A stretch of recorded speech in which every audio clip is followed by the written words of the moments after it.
All right, thank you guys. Happy Monday to you. And if you really end up enjoying this video, please feel free to give it a thumbs up by hitting that like button. And if you haven't already joined the Brock Page delegation, please feel free to do that right now by tapping that subscribe button below. I'd be forever grateful if you did both of those things. But anyway, most importantly, guys, we're at Wild Card Weekend already. Super Wild Card Weekend as they're marketing it right now. So anyway, let's go ahead and dive in. We're going to take a look at some Saturday action. I'm talking about the Colts taking on the Bills. That's going to be on Saturday, January 9th. That's going to be a 1:05 p.m. Eastern start time in Buffalo. Now, the Bills are the 7-point favorite at home. Total's 52 flat. And if you like the Colts to win this one outright on the road, they're plus 265 on the money line. Now, we did win 5 out of our last 8 college football tier package picks on patreon.com/BrockPage. We currently have a community of over 725 handicappers just like you who are signed up and active on that Patreon page. And if you want to join those folks and get in on the action, I'd love to have you. The link for that site is in the description section below. And once again, that's patreon.com/BrockPage. Now, the Colts finished the regular season at 11-5, one of the best seasons for Indy in recent history. They scored a bunch of points on the road this year and played very tough against the run defensively. Having said that, though, Indy's failed to cover the point spread in their last 3 straight ball games, with failures to cover coming against the likes of Jacksonville and Houston. Now, this Indianapolis defense, as good as they've been in many spots this year, they gave up 20 points or more in 6 out of their final 7 ball games. Now, the Colts are allowing nearly 260 yards a game passing on the road, and they also find themselves defensively in the bottom 10 in the league in first quarter points allowed. They're taking on a 13-3 Buffalo squad who looks very good right now. They're hitting on all cylinders. They've scored over 31 points a game, and they ranked in the top 3 in the NFL in passing. Of course, Josh Allen threw for over 4,500 yards on the season, 37 TDs through the air, and 8 on the ground, 45 total touchdowns he was responsible for. Stephon Diggs caught 127 balls for 1,535 yards and 8 scores. The Bills were also deadly at home, 7-1 straight up at Bill Stadium, 75% against the number in those contests. And when it comes to the total in this one, Buffalo went 12-4 to the over for the entire season. Indy went 75% to the over when they traveled. Phillip Rivers, I don't like his chances in the elements here. Give me the Buffalo Bills -7 and the over 52 in that game. Before we go ahead and move on, just want to take another quick timeout and welcome you to the video. Got some lines of personal leans out for Wild Card Weekend here in the NFL. Super Wild Card Weekend. Now, before we go ahead and dive into some more free content right here on YouTube, I just have to quickly remind you once again that we've won 5 out of our last 8 college football tier package plays on patreon.com/BrockPage. And just remember, guys, when you sign up for a membership on Patreon, you get access to all the lesser expensive memberships absolutely free. And no, you did not mishear me. When you sign up for one of my memberships on Patreon, you instantly get access to all the lesser expensive tiers absolutely free. The cheaper memberships are included with your purchase. And for those who are wondering what the difference is between my free picks here on YouTube and what I do on my Patreon site, well, what I do on Patreon is I make life a lot easier for you as I break down the daily card and focus in pretty much on just 3 to 4 premium selections per day. They're my personal plays, games that I personally have action on.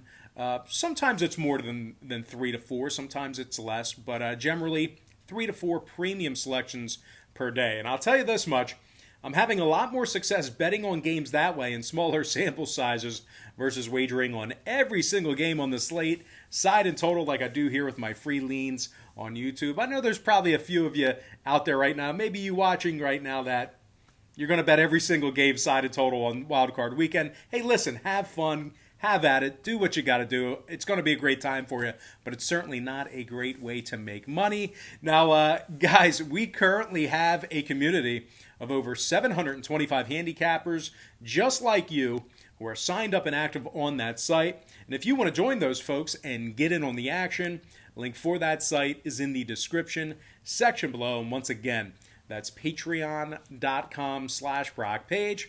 And moving on, we're going to take a look at some more Saturday action. I'm talking about the Rams versus the Seahawks, 4:40 p.m. Eastern start time at CenturyLink Field in Seattle.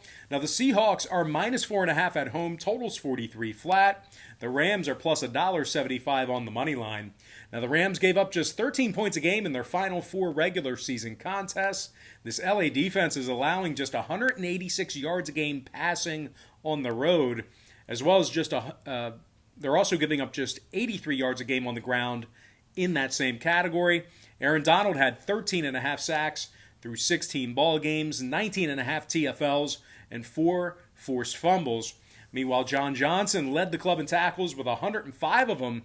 The Rams are first in the league in pass defense, first in yards allowed per play.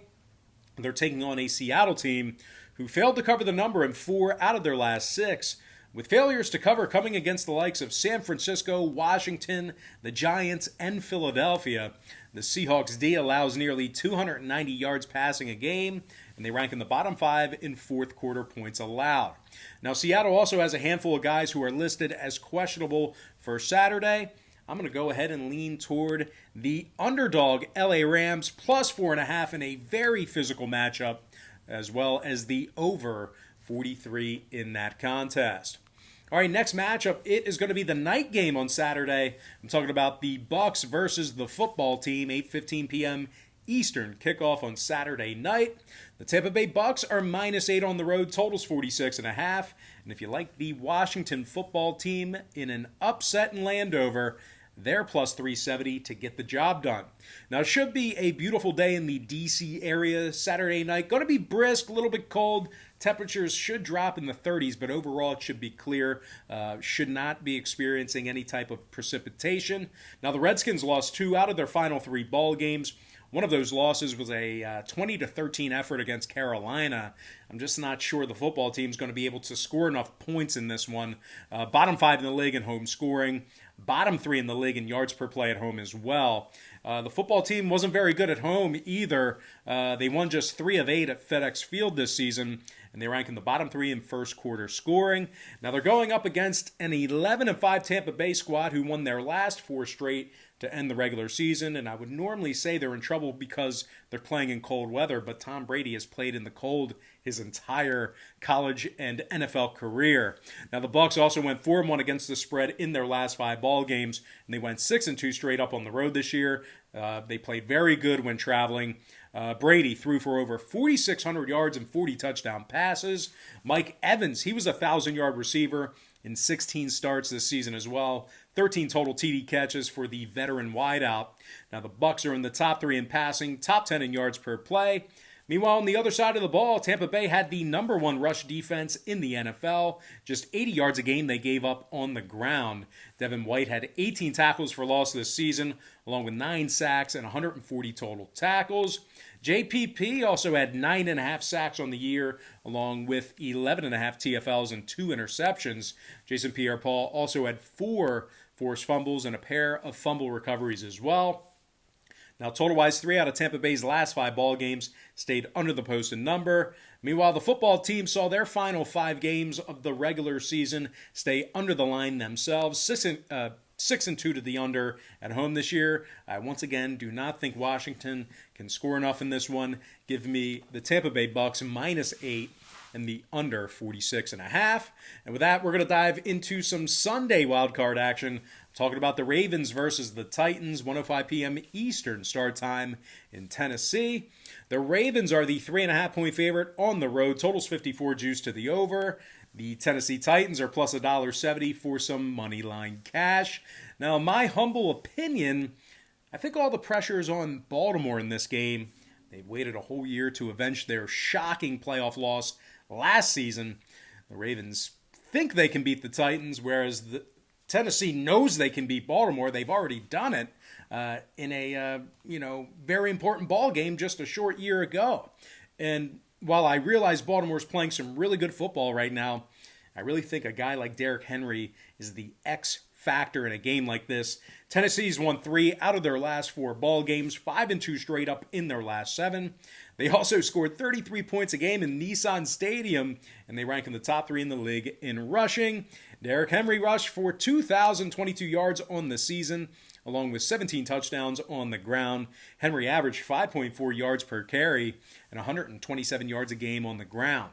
Now they're taking on a Baltimore team who, once again, they really started to hit their stride a few weeks ago. I'm not going to take that away from them. They're playing excellent football right now. They're currently on a 5-game winning streak, and they covered the number in 7 out of their last 9. Having said that, though, they run the type of offense that isn't particularly favorable when playing from behind, should that occur. And they also threw for just 164 yards a game on the road this season. And they rank in the bottom 10 in fourth quarter scoring. Now, once again, don't get me wrong, the real kind of heart and soul of this Baltimore squad is their defense. You can quote me on that. It's the defense that's kind of the beating heart of this team, arguably the best in the NFL. Having said that, though, the Ravens' D actually finds themselves in the bottom 10 in the league in fourth quarter points allowed. So keep that in mind if you're leaning toward Baltimore. Now, total-wise, 3 out of Baltimore's last 5 contests did get over the posted number. Meanwhile, Tennessee saw their last 3 straight get over the line themselves. 7-1 to the over in their last 8. And as a matter of fact, Titans were the best over team in the league. They went a staggering 13-3 to the over for the entire season this year. So with all that said and done, I'm going to lean toward the underdog Tennessee Titans plus 3.5 and the over 54 total points. All right, next contest, it is going to be Chicago versus New Orleans. 4:40 p.m. Eastern start time this Sunday in the Big Easy. Now, the Saints are the 9.5-point favorite at home. Total's 48 flat. New Orleans is in the top 5 in the league in rush defense, top 5 in yards allowed per play. The 12-4 Saints have not only won 6 of 8 on their home field, they're also holding their opponents to just 87 yards a game on the ground at the Superdome, which means the Bears are going to have to rely on the arm of Mitch Trubisky to win that game. Now, the Saints have won their last 2 straight, 8-2 straight up in their last 10, and of course that was a bunch of games where Drew Brees missed. Now, Demario Davis led the defense in tackles with 119 of them. Davis also had 4 sacks and 11 tackles for loss. And speaking of sacks, Trey Hendrickson has 13.5 of those sacks on the season. Meanwhile, Cam Jordan finished the year with 7.5 sacks himself. The Saints are taking on a Bears squad who lost 7 out of their last 10 straight up, and they finished in the bottom 10 in the league in yards per play.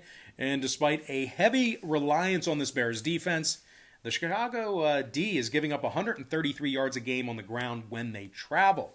Now, total-wise, Chicago did see their final 3 games get over the posted number, 5-1 to the over in their last 6. Meanwhile, New Orleans went 6-2 to the over in the Dome this season. I'm going to lean toward the New Orleans Saints minus 9.5 and the over 48. And with that, guys, we're going to dive into our next and final matchup for the video. It is going to be Browns versus the Steelers, 8:15 p.m. Eastern kickoff at Heinz Field. The Steelers are laying 4 points at home here. Total's 46.5. And if you're backing the Browns to win this one outright, Cleveland is plus $1.75 for some money line cash. Now, the Browns lost 2 out of their last 4 to finish the regular season. One of those losses coming against the Jets. Cleveland also failed to cover the number in 3 out of those 4 contests. And speaking of covering the number, yikes, the Browns were amongst the worst covering teams in the NFL. Just 3-5 against the spread on the road, 6-10 against the number overall for this season. Now, Cleveland gives up 30 points a game when they travel, and they allow nearly 290 yards passing a game on the road as well.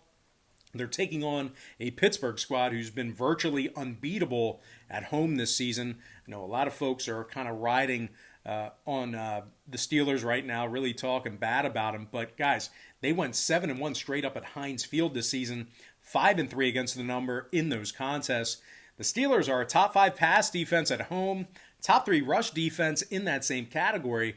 The Steelers are giving up just 18 points a game in the Steel City, and they're allowing only 92 yards a game rushing. Now, TJ Watt had 15 total sacks and 15 starts, 26 TFLs and 2 forced fumbles. Meanwhile, Minkah Fitzpatrick had 4 interceptions from that Steelers secondary, 79 total tackles, and a pick 6. Now, total-wise, the Steelers went 3-0 to the over in their last 3 ball games, 5-3 to the over at home this year. Meanwhile, Cleveland saw 4 out of their last 6 get over the line themselves. I'm going to lean toward the Pittsburgh Steelers -4 and the over 46.5. And with that, guys, we're going to dive into our quick pick recap, once again brought to you by patreon.com/BrockPage, where we hit on 5 out of our last 8 college football tier package picks on that website. I like the Bills -7 over 52. I like the Rams +4.5 over 43. I'm leaning toward the Buccaneers -8 under 46.5.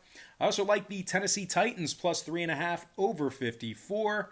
I'm leaning toward the Saints -9.5 over 48. And last but certainly not least, please give this video a thumbs up right now if you enjoyed it. And please subscribe right now if you haven't done so already. I'm going to lean toward the Pittsburgh Steelers -4 and the over 46.5. And with that, guys, we're going to dive into some shout-outs. And from our YouTube platform, shout-out to Bo Dunn. Also want to give a shout-out to New Jersey. Maurice Lewis, C. Dinger, Baby Yoda Productions, Tyler Thomas, Alphon Olilla, Vernon Milliard, Crack Boston, and last but certainly not least, got to give a shout-out to my man, Devrin Hunt. All right, guys, that's going to do it for me. Don't forget to check me out on Patreon. If you guys decide to get a package here today, just keep in mind we'll bill you the day you sign up and then the first of every month following that. But most importantly, guys, got to thank you for joining me right here on YouTube. Really hope you enjoyed all this great free content, all this great free information. And with that said, happy Monday to you. Best of luck to you. And I look forward to seeing you later on today on my website at patreon.com/BrockPage.